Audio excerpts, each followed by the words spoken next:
Lesson 1. Question 1. Research on the universality of facial expressions suggests that the socialization of affect involves interactions between situational variables and a finite repertoire of human emotions, whose meanings are at least roughly synonymous among all members of the species. At the same time, Izard's formulation of affective cognitive structures shows that emotions are in reality not separable from the particular circumstances that are associated with them.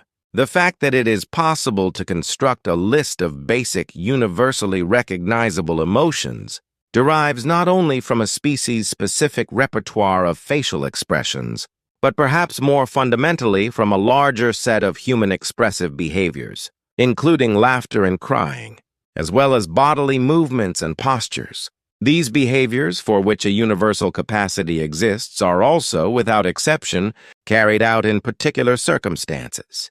As elements in the human communicative function, they create the necessity of response from the environment while also being shaped by it. To use Lewis's terms, the contextual reality of emotional expression transforms state into experience. Synonymous 같은 뜻의 Lesson 1. Question 2. Changes are often useful.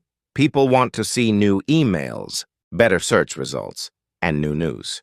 Stories, but they can disrupt the user's ability to re-find information. As an example, dynamic menus were developed to help people access menu items faster by bubbling common items to the top of the menu.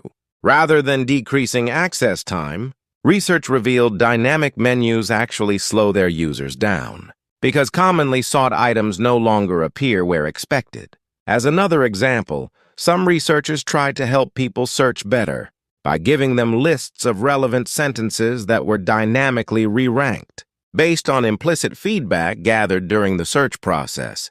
To the researchers' surprise, people did not enjoy the search experience as much or perform as well as they did when the sentence list was static.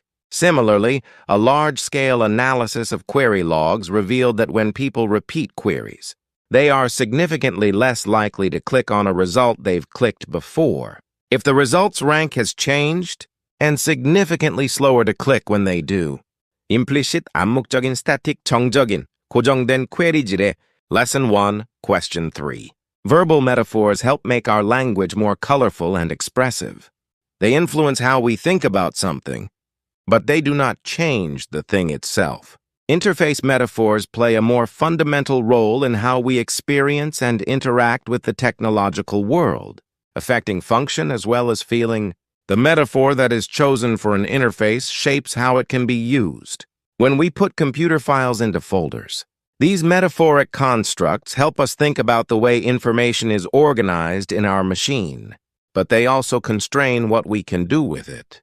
Interface metaphors also influence the feel of the experience, the emotional and aesthetic response we have to our interactions with and via the machine.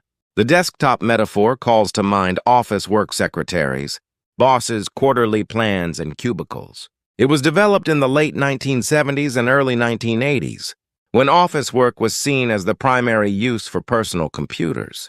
The desktop image certainly is appropriate for that setting. However, it is less appropriate when we use the computer as an entertainment center or as the locus of our social life. Interface metaphors need to fit both the feel and function of the application. 메타포 은유 큐비클의 칸막이로 구분된 작은 사무공간 로커스 중심지.